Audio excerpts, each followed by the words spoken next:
Let me go to Marc Faber in Budapest. Marc, I heard you say that you now believe it is 100% guaranteed that we are going to have hyperinflation like Zimbabwe. Yes, that's correct. And if we destroy our currency, which is what the Obama plan might do, if we have hyperinflation, it's not going to matter how much money we have because we're not going to be able to buy anything with it. Well, Adrian, when you print gigantic amounts of money and you flood the world with money throughout history, that has led to inflation. If you're worried about $4 a gallon of gasoline, you better worry about an $8 a gallon of gasoline. The problem is we have a printing press. We can pay our debts by printing money. People think that hyperinflation can't happen here. Well, you know, the laws of physics works everywhere. If you throw a ball up in the air in Zimbabwe, gravity is going to bring it back down. You can't print phantom money out of thin air based on nothing and producing practically nothing without causing the dollar to devalue dramatically. That's not deflation, that's temporary. Quantitative easing is inflation. But they're going to blow us all up. So my question to you is, will you tell the American people to whom you lent $2.2 trillion of their dollars, will you tell us who got that money and what the terms are of those agreements? No.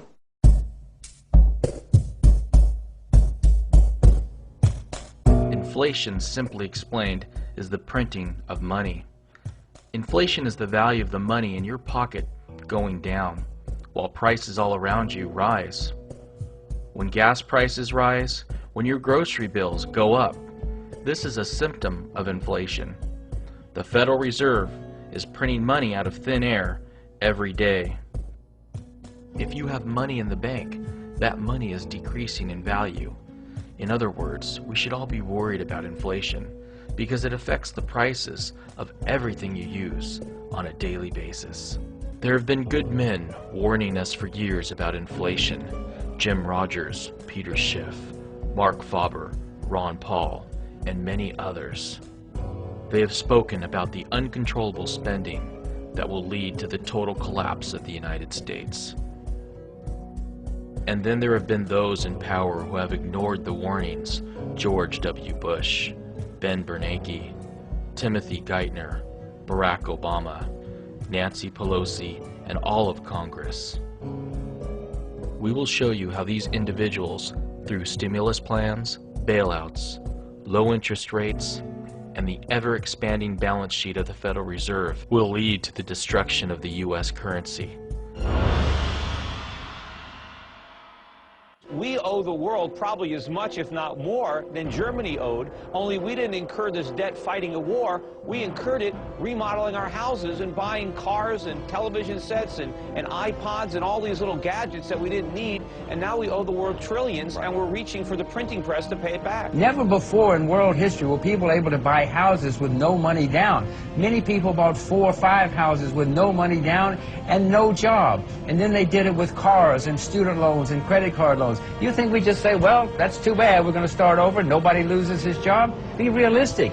We have to realize that the monetary base, the liquidity was doubled in a few short months. To me, there's a lot of inflation out there. It's already inflated. We're in the midst of inflation. Because the prices haven't gone up doesn't mean we don't have the distortion.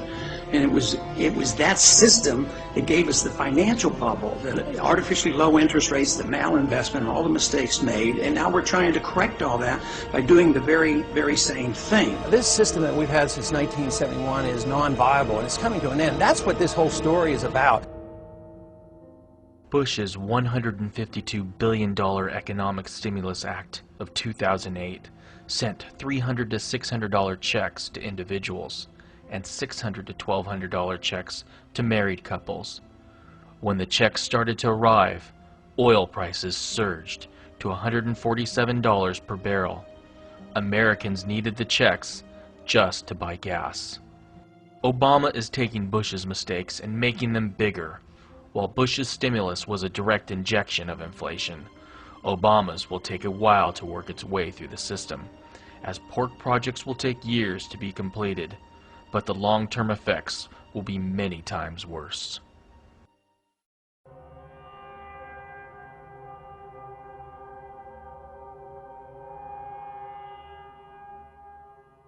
the Obama budget deficits, I mean, they dwarf anything that Bush had. I mean, it's ironic that Obama is now trying to criticize Bush for running up the deficit, as he's running it up through the roof, $2 trillion in his first term. And he's saying, well, I'm going to cut it in half by my last year. Well, even if he's right, it's still going to be $1 trillion when he cuts it in half. It's still more than twice the last budget deficit from Bush. In an attempt to reinflate the dot-com bubble, Alan Greenspan lowered interest rates from 6.5% in 2000 down to 1% in 2003. Greenspan did not reinflate the dot-com bubble, but instead created an unprecedented rise in real estate prices. Now, in an attempt to reinflate the real estate bubble, Ben Bernanke has lowered interest rates from 5.25% in June of 2006 to their current level of 0%. Tell me, what is the worst case scenario? So we have so many economists coming on our air and saying, oh, this is a bubble and it's going to burst and this is going to be a real issue for the economy. Some say it could even cause a recession at some point. What is the worst case scenario if, in fact, we were to see prices come down substantially across the country? Well, I guess I don't buy your premise. It's a pretty unlikely possibility. We've never had a decline in house prices on a nationwide basis. So what I think is more likely is that house prices will slow, maybe stabilize, might slow consumption spending a bit. I don't think it's going to drive the economy too far from its full employment path, though. The motor vehicle sector may already be showing signs of strengthening. After having cut production significantly in recent months, in response to the rise in the inventory of unsold vehicles, automakers appear to have boosted the assembly rate a bit in November, and they have scheduled further increases for December. There's not much indication at this point that subprime mortgage issues have spread into the broader mortgage market, which still seems to be healthy, and the lending side of that still seems to be healthy. I'm hopeful that, and I'm confident, in fact, that the bank regulators will pay close attention to the kinds of loans that are being made. Confident the bank regulators will pay close attention to the kind of loans being made? Come on, Ben. How could you have confidence when the industry was pushing ads like this? That's not the point. What is the point? What? I love that house. Plus the schools. The kids are 3 and 1. They're gonna grow up. What? Suzanne researched this. This listing is special, John. You guys can do this. We can do this. Okay. Are you kidding me? This is awesome. See the size of that garage? Yes. Oh, that's great. Now let me get to work. And it wasn't just Ben Bernanke's incompetence. Congress did its part too. The only way they can pass this bill is by creating and sustaining a panic atmosphere. That atmosphere is not justified. Many of us were told in private conversations that if we voted against this bill on Monday, that the sky would fall, the market would drop 2,000 or 3,000 points the first day, another couple thousand the second day, and a few members were even told that there would be martial law in America if we voted no. That's what I call fear-mongering. Unjustified. Proven wrong. We've got a week, we've got 2 weeks to write a good bill. The only way to pass a bad bill, keep the panic pressure on. 1,100 pages, not one member of this body has read. Not one. There may be some staffer over at the Appropriations Committee that read all of this last night.